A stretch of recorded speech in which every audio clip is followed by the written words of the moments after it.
Bismillahirrahmanirrahim. Assalamualaikum warahmatullahi wabarakatuh. Alhamdulillahi rabbil alamin. Wa bihi nasta'in wa ala umurid dunya waddin. Allahumma salli ala sayyidina Muhammadin al-Fatih lima ughliq wal khatimi lima sabaq. Nasirul haqqi bil haqqi wal hadi ila siratikal mustaqim. Wa ala alihi haqqa qadarihi wa miqdarihi al-azim. Allahumma inna nas'aluka al-futuh wal munuh wal rusukh wa salahal jasadi wal ruh wa taubatan nasuh. Subhanaka la ilma lana illa ma 'allamtana innaka antal alimul hakim. La hawla wa la quwwata illa billahil aliyyil azim. Hasbunallahu wa ni'mal wakil, ni'mal maula wa ni'man nasir.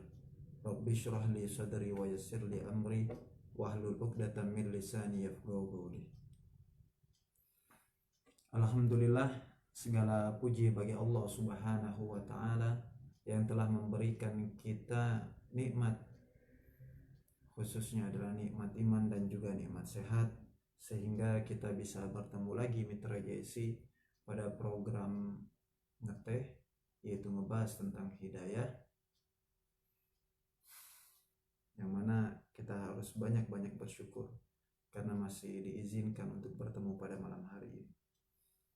Kemudian juga tidak lupa sholawat serta salam mari kita selalu panjatkan kepada junjungan Nabi besar kita, yaitu Sayyiduna Muhammad SAW, yang mana kita amat sangat beruntung tidak hanya sekedar menjadi seorang muslim, tidak hanya sekedar menjadi seorang mukmin, namun Allah juga memilih kita untuk menjadi umat Nabi Muhammad SAW dengan berbagai macam keutamaan di antara umat-umat yang lain.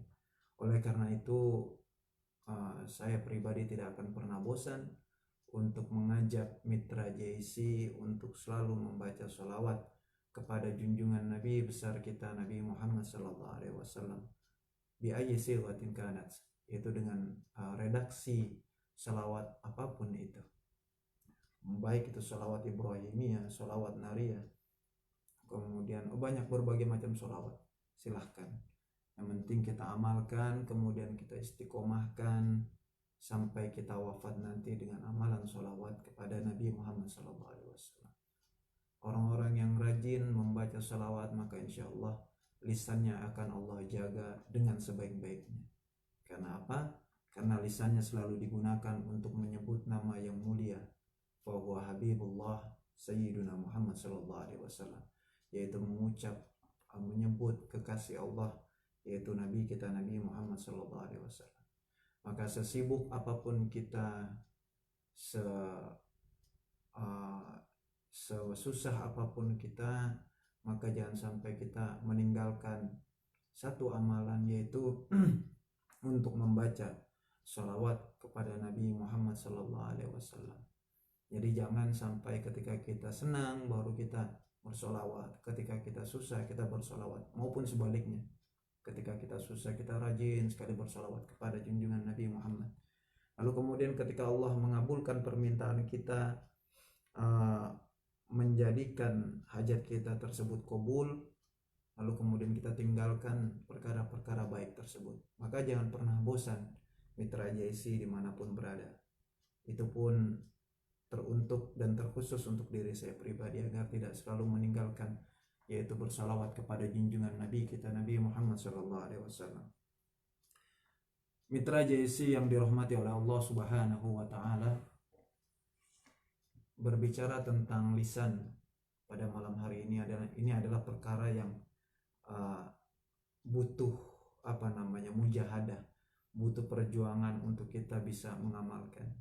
Karena sungguh aneh gitu jikalau kita tidak membiasakan diri untuk tidak berbicara. Karena identik pada umumnya orang-orang senang berbicara gitu. Namun banyak sekali hikmah, yang diantaranya adalah penciptaan. Mengapa Allah menciptakan dua telinga dua mata, namun berbeda dengan lisan. Allah menciptakannya hanya satu. Banyak beberapa ulama yang menjelaskan bahwasanya dengan diciptakannya telinga ini dua, kemudian juga lisan ini satu, dan mata ini dua, hidung dengan dua lubang gitu. Salah satunya adalah untuk atau agar kita selalu banyak mendengar dibanding berbicara, agar kita selalu banyak melihat, mempelajari dengan penglihatan tersebut dibanding memperbanyak bicara. Maka di malam hari ini seperti biasa masih dalam Al-Muqtatafat, yaitu potongan-potongan nasihat yang mana berisi 2 bait syair di sini. Namun seperti biasa kita akan membuat 2 pertemuan sehingga 1 bait syairnya kita bisa menjelaskan dengan amat sangat detail. Maka langsung saja Bang Jai baca syair yang pertama atau bait yang pertama. Bismillahirrahmanirrahim. Yamutul fata min asratin bilisani. Yamutul fata, matinya seorang pemuda gitu, atau wafatnya seorang pemuda gitu. Di sini kenapa menggunakan kalimat al-fata? Karena memang kitab ini memang diajarkan untuk para thalibul ilm, yaitu para penuntut ilmu yang mana di usia mereka masih sangat muda gitu. Namun bukan berarti kemudian nasihat ini tidak bisa diamalkan oleh para orang-orang yang akhirnya sudah beranjak dewasa, sudah menikah gitu. Karena nasihat ini pun sendiri menjadi sebuah bekal di saat nanti kalian dewasa, di saat nanti kalian sudah berumah tangga, di saat kalian sudah menjadi syuyukh atau orang yang lansia gitu, sudah tua. Maka nasihat ini memang dipersiapkan ketika penuntut ilmu tersebut masih dalam usia atau jenjang yang masih muda, yaitu yamutul fata, nasihatnya matinya seorang pemuda min athratin min inzilakin min zallatin, sebab dari tergelincir bilisanihi. Tergelincir apa? Dengan lisannya, dengan ucapannya, dengan omongannya, pembicaraannya gitu. Jadi setengah bait yang pertama ini menjelaskan ya tadi matinya seseorang gitu. Ini disebabkan apa? Karena tergelincirnya lisannya, salah ucap, salah ngomong. Maka hati-hatilah dengan lisan. Bahkan banyak sekali para ulama-ulama besar yang menasehatkan untuk menjaga 2 hal, yaitu hati dan juga lisan.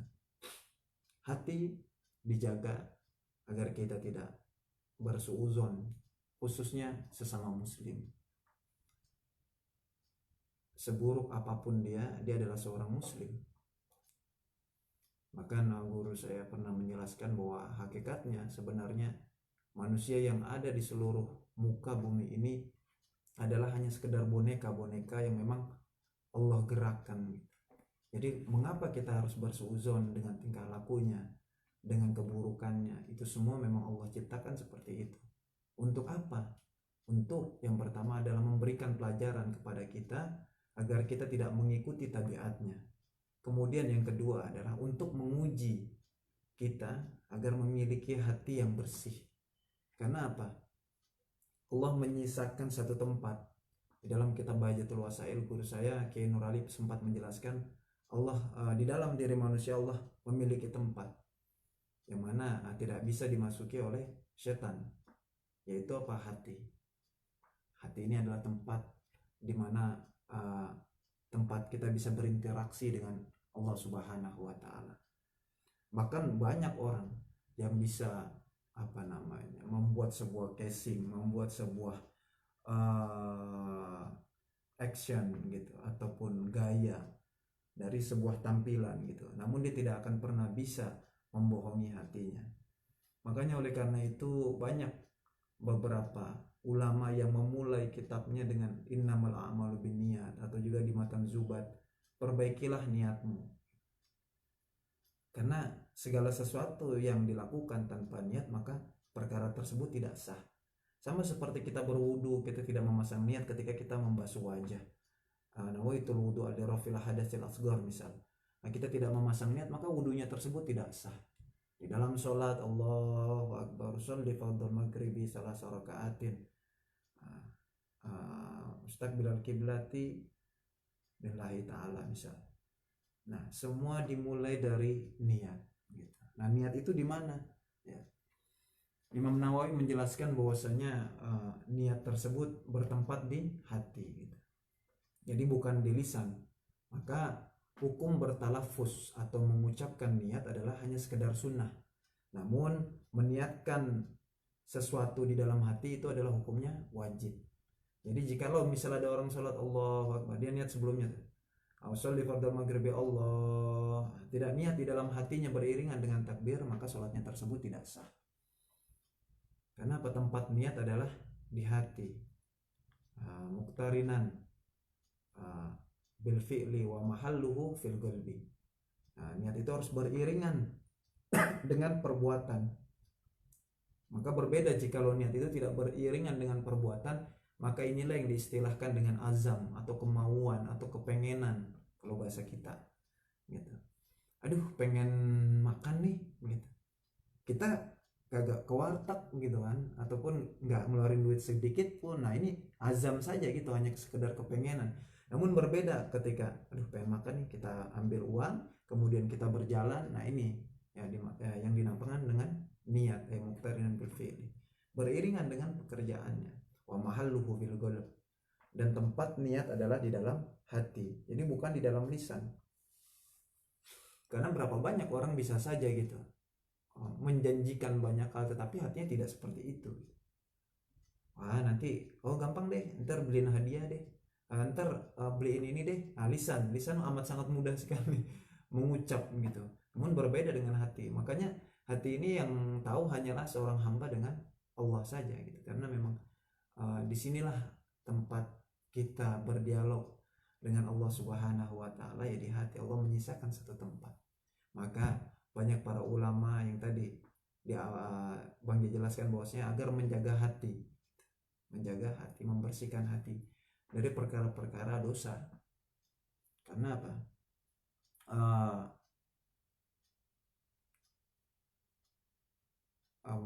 Maksiat gitu dan juga dosa. Nah, inilah yang menyebabkan ghazwatul qulub. Apa itu ghazwatul qulub? Ghazwatul qulub adalah hati yang keras sehingga susah untuk menerima nasihat, sulit untuk menerima petunjuk, sulit untuk menerima kebaikan. Kenapa? Disebabkan kerasnya hati. Kenapa hati seseorang bisa keras? Karena terlalu banyak dosa dan yang kedua adalah mengikuti hawa nafsu.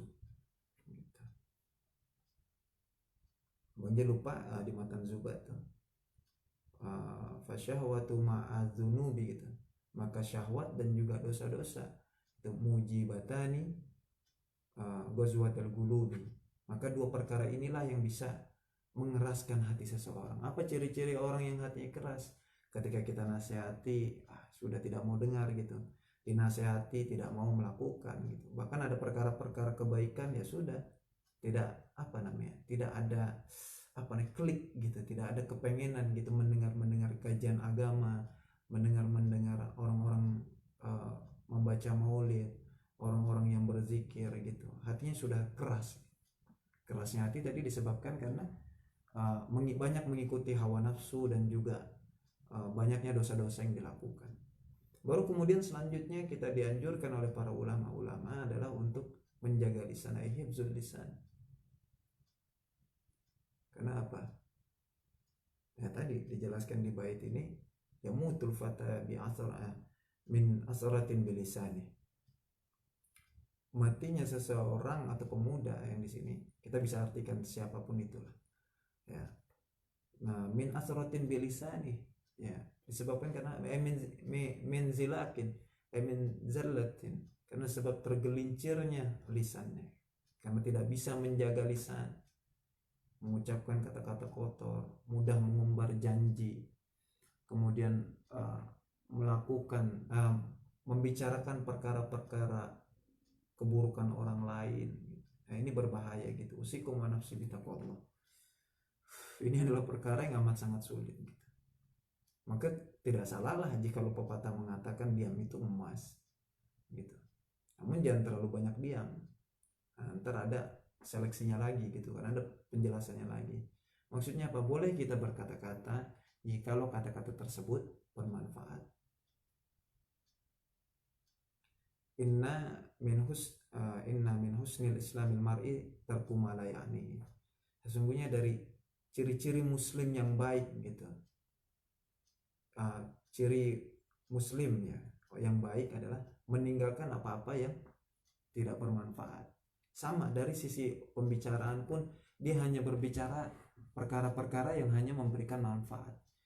Jadi kira-kira apakah pembicaraan ini bisa memberikan manfaat untuk orang lain, dan terkhusus adalah untuk diri saya pribadi. Jikalau memang pembicaraan ini memang bisa memberikan manfaat, maka utarakan. Tapi jikalau tidak bisa memberikan kebaikan untuk orang lain, maka lebih baik diam. Berapa banyak keributan, berapa banyak huru hara yang terjadi hanya karena sebab lisan. Makanya sebenarnya di siaran online ini sebenarnya Bang J agak sedikit takut gitu. Takut kita salah ucap gitu, salah penjelasan gitu.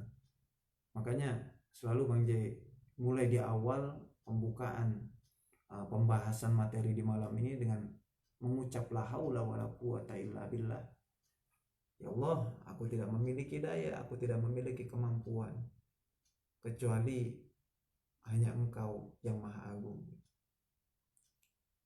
Kemudian dilanjutkan hasbunallahu wa ni'mal wakil, cukuplah Engkau sebagai penolong.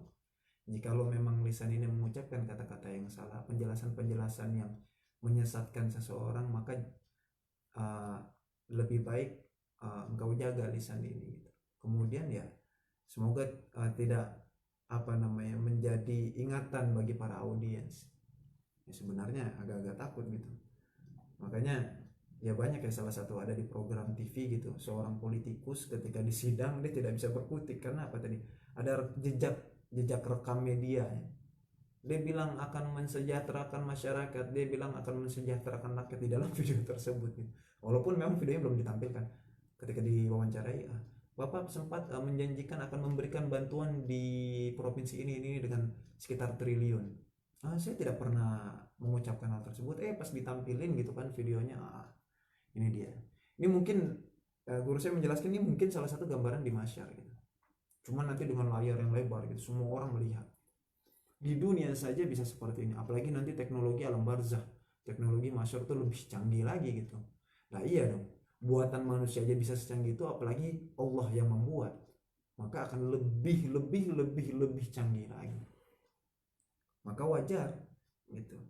Banyak sekali penjelasan-penjelasan yang mengatakan bahwasanya lakukanlah kebaikan gitu, berbuatlah baik, maka Allah akan menilai sesuatu, bahkan sampai hal-hal terkecil. Jadi jangan takut gitu, semua ada jejak rekamnya gitu kan. Nah, pertemuan kita di malam hari ini sama-sama kita belajar gitu. Nah, berharap ini akan menjadi saksi nanti kita di masyarakat kelak, bahwasanya saya pernah belajar dari para mitra sekalian, belajar dari karangan-karangan para ulama-ulama salafus saleh. Ini akan menjadi jejak rekam kita. Kita akan bernegosiasi dengan Allah. Ya Allah, jikalau aku memiliki banyak dosa, maka suatu ketika di satu malam aku pernah duduk atau mengkaji ilmu-Mu ya Allah, untuk menjaga lisanku. Maka tadi berhati-hatilah dengan lisan. Sekali lagi, karena ya tadi, bahkan yang sering terjadi, yang sering kita lakukan adalah lisan ini kadang tidak beriringan dengan akal. Kadang kita tidak memikirkan apakah si penerima bisa menerimanya kadang, atau kadang takut menyakiti perasaannya gitu. Nah ini sampai detik ini Bang J pun masih terus belajar gitu, masih seneng gitu, misalnya ngecengin orang gitu kan, ngatain orang gitu. Intinya malam hari ini kita sama-sama belajar. Tidak ada yang alim di sini, tidak ada guru di sini, kita sama-sama belajar. berharap taufik dari Allah Subhanahu wa taala. Allah memberikan kita kekuatan untuk bisa terus menjaga lisan ini. Maka untuk bisa menjaga lisan ini, ya, kita harus mengetahui gitu, apa-apa sajakah dosa yang disebabkan dari lisan. Misalnya masalah gibah kah, masalah mencela orang, kemudian memberikan julukan-julukan yang buruk bagi orang lain gitu kan. Itu ada ayatnya di Al-Qur'an dijelaskan tentang bagaimana memberikan lakop atau julukan buruk kepada orang lain. Nah, ini kemudian apa namanya, bahkan tidak usahlah kita berbicara tentang hubungan kita sesama makhluk. Bahkan Nabi pun mengajarkan gitu agar kita tidak mencela makanan. Makanan gitu kan, yang kita makan sehari-hari dia bukan benda hidup lah istilahnya gitu, atau bernyawa ya, bukan benda yang bernyawa gitu. Aduh, lagi makan, asin banget sih ini, aduh pahit banget sih ini.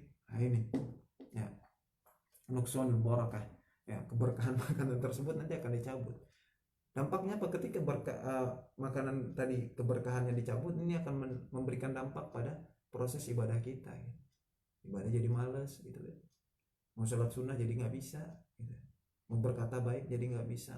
Itu yang halal, apalagi apa namanya, makanan-makanan yang sudah jelas diharamkan. Maka tadi jikalau mencela makanan saja Nabi melarang gitu, apalagi mencela manusia. Maka usikum wa nafsi bitaqwallah. Sekali lagi, ini adalah perkara yang amat sulit, namun insya Allah dengan kita memohon taufik dari Allah, Allah memberikan kita kekuatan untuk bisa terus menjaga lisan kita, baik di hadapan orang lain ataupun di dalam keadaan orang tersebut tidak ada, maupun juga menjaga lisan kita terhadap makhluk-makhluk ataupun benda-benda yang telah Allah ciptakan. Karena jelas guru saya menjelaskan, bukan hanya sekedar itu ya. Kalau cuma sekedar nyela makanan mah ya, misalnya ini asin, ini pahit, tapi yang masalah adalah ketika kita mencela sesuatu, guru saya menjelaskan gitu, maka kita mencela yang menciptakannya. Nah di sini ya, kita takut Allah tidak memandang kita dengan pandangan rahmat, karena beras ini kan Allah yang menciptakan. Nah, padi gimana bisa tumbuh kalau tidak atas izin Allah kan? Ya petani kan hanya apa namanya ikhtiarnya gitu, seorang petani nanam.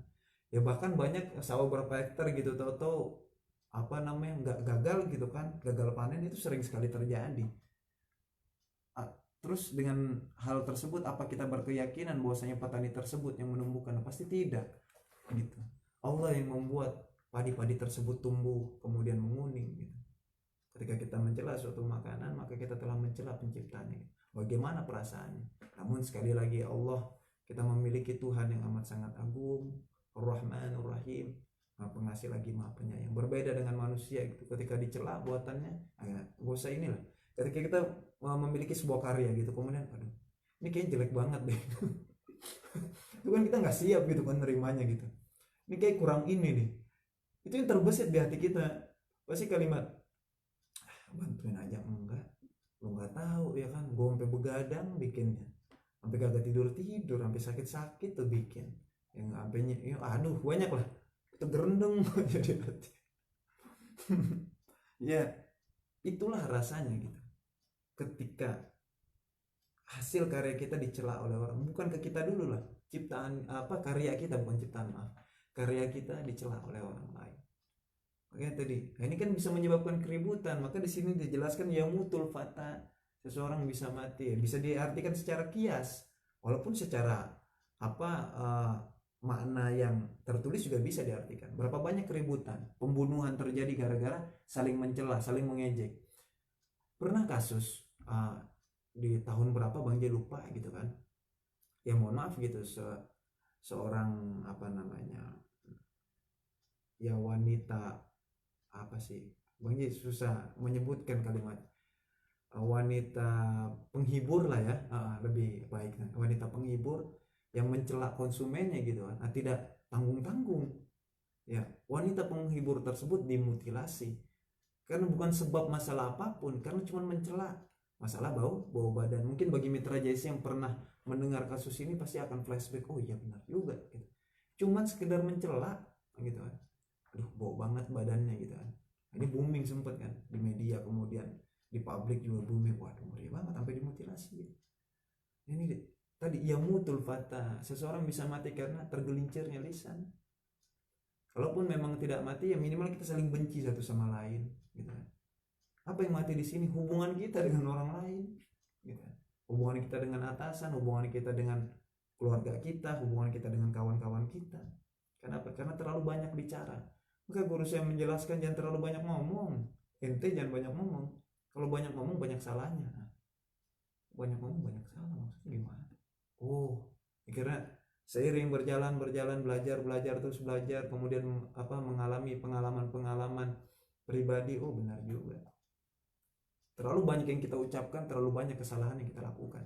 Tapi semakin minim kita berbicara, maka akan minim juga kesalahan yang kita lakukan, khususnya kesalahan lisan. Jadi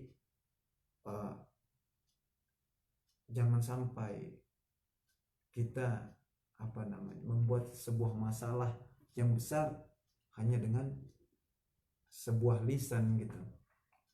Makanya ada pepatah mengatakan lisan itu lebih tajam daripada pedang gitu. Berapa banyak kan misalnya kasus-kasus sosial media ya, netizen sampai ribut karena hukum gitu. Yang banyak pertimbangkan adalah ya kalau tidak mau dicela ya sudah, jangan sibuk di sosial media gitu kan. Terus juga ya berarti kan kalau sudah terjun di dunia sosial media gitu, sudah siap menerima resiko hujatan dari para netizen gitu kan. Nah, sama seperti malam hari ini gitu, ketika live misal di Facebook, udah siap menerima hujatan. Waduh, ini pembahasannya gak enak banget, ya sudah gitu kan, ya terima. Dan itu sebuah koreksian kok. Jadi tergantung hati seseorang. Jikalau hati tersebut hati yang lembut, hati yang bersih, hati yang baik, maka akan menerimanya menjadi sebuah nasihat gitu, menjadi sebuah teguran. Bahkan amat sangat beruntung gitu bagi orang-orang yang berhati bersih. Mereka tidak menjadikan itu sebuah permasalahan, malah mereka berkata, alhamdulillah berkat nasihatmu gitu aku bisa bangkit, alhamdulillah berkat celaan ente ane jadi tahu gitu kan kesalahan diri gitu. Ane sadar gitu, ane seorang manusia biasa gitu yang tidak sempurna, yang tidak lepas dari kesalahan. Maka bukan berarti ane tidak mau memperbaiki, tapi insya Allah ke depan ane akan berusaha untuk memperbaiki, untuk jadi lebih baik gitu. Jadi ini ada dua macam orang gitu kan. Kalau orangnya hatinya bersih, insya Allah menerimanya dengan lapang dada. Karena dia dengan celaan ini adalah sebuah nasihat. Kalau tidak ada celaan, terus kemudian siapa yang akan menasihati? Kemudian siapa yang akan membangun? Kemudian siapa yang akan menegur gitu? Kalau semuanya isinya hanya berkutat tentang pujian, tidak ada celaan, tidak ada komentar, orang lebih cenderung atau rentan akan berbangga, ujub, akan merasa dirinya wah gua hebat. Ntar kalau sudah merasa diri hebat, ya sudah gitu kan, Allah sudah mulai ditinggalkan gitu. Nauzubillah min dzalik. Karena merasa diri mampu, berbangga diri, wah saya bisa, lihat pujian hasil dari karya saya. Berapa banyak orang yang bangga dan senang, wah ini ya Allah, nauzubillah lah gitu. Maka butuh celaan, butuh cacian bagi orang-orang yang siap menerima. Nah, bagi kita pribadi jangan sampai mencela seseorang, karena tadi yamutul fata, bisa mati kita kan. Bisa benar mati beneran, atau mati hubungan, mati ekonomi kan gitu. Contoh misal dalam dunia pekerjaan, kita nyela bos kita gitu kan. Bos gimana sih kerjanya tidur doang gitu. Wah perkara nih. Kalau misalnya bosnya mau nerima, ya bosnya kagak terima, kelar urusan. Nah ini mematikan ekonomi kita. Walaupun sekali lagi bagi orang-orang yang bertauhid, bagi orang-orang yang memiliki iman yang kuat, dia meyakini betul bahwasanya Allah lah yang maha pemberi rizki. Seorang atasan, sebuah pekerjaan, sebuah perdagangan hanyalah sebuah wasilah, hanyalah sebuah ikhtiar kita agar bisa bernilai pahala, itu saja. Agar dunia ini stabil gitu, menjalankan skenario yang telah Allah ciptakan. Jadi dunia ini akan seimbang lah. Kalau semua orang ntar gak ada yang dagang loh, nggak ada cerita gitu kan. Inilah hebatnya ciptaan Allah. Inilah hebatnya skenario yang Allah ciptakan. Berbeda dengan skenario film yang terbatas pola pandang. Kemudian kadang alur cerita saja kita sudah bisa menebak, tapi berbeda alur cerita yang Allah buat. Kita tidak akan pernah bisa menebak. Nah, bahkan untuk alur cerita diri kita sendiri pun kadang kita amat sangat tidak bisa untuk menebak. Kita sudah berusaha, misal kita menabung untuk membeli sebuah mobil misalnya. Nabung. Yang ada di dalam pikiran kita pasti akan sanggup untuk membeli mobil tersebut. Tapi mendekati hari H gitu, ya banyak faktor lah. Uangnya hilang, dimalingin orang, keluarga sakit, uang kepake lah. Untuk skenario diri kita saja kita tidak pernah bisa atau tidak pernah mampu untuk menggambar atau membaca skenario kita. Itu membuktikan bahwasanya di alam semesta ini sudah ada yang mengatur, yaitu Tuhan kita Allah Subhanahu wa taala. Maka bersyukur gitu. Karena yakinlah segala skenario baik dan buruknya itulah yang terbaik buat kita, karena Allah lebih mengerti makhluknya. Sama kayak kita nyiptain sesuatu gitu kan, bikin sebuah karya lah, kita biasanya yang lebih ngerti bukan orang lain kan. Ini kayaknya kurang warna ini. Nah sama kayak yang menciptakan gambar ini gitu kan, nah, dia yang lebih mengerti gitu kan. Nah ini pasnya di sini, ini masjid, kemudian ini bangunan apa gitu, terus kasih tulisan gitu kan. Ya sudah, tidak usah terlalu banyak dengar komentar orang lain gitu kan. Yang menciptakan karya inilah yang lebih mengerti dibanding orang lain, bahkan dibanding karya ini sendiri. Ya karya ini benda mati gitu ya, ibarat orang tua ke anak lah gitu. Kadang orang tua lebih mengerti dibanding anaknya sendiri. Kasih anak susah banget suruh sekolah, lu suruh sekolah bolos mulu. Suruh bayar SPP uang ditilep. Ya aduh, ya Allah, anak-anak gitu. Ente sekolah biar ente pintar gitu, biar kagak hina di mata orang, biar ntar nyari kerjaan gampang ya, biar nyari biar nggak minta-minta sama orang lain, ente punya ilmu tuh. Orang tua lebih mengerti dibanding anak itu sendiri. Ini bagaimana Allah yang menciptakan seluruh alam semesta gitu.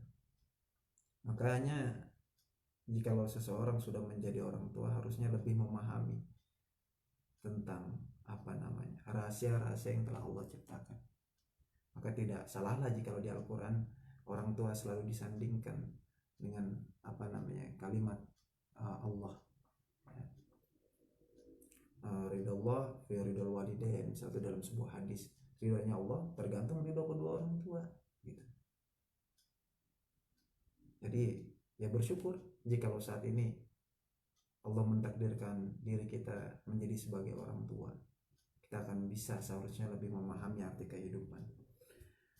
Ya Mitra Jesse, sebenarnya Bang J ada beberapa bait lagi yang kedua, tapi karena waktu juga yang memisahkan kita, insya Allah kita akan bahas lagi di pertemuan selanjutnya.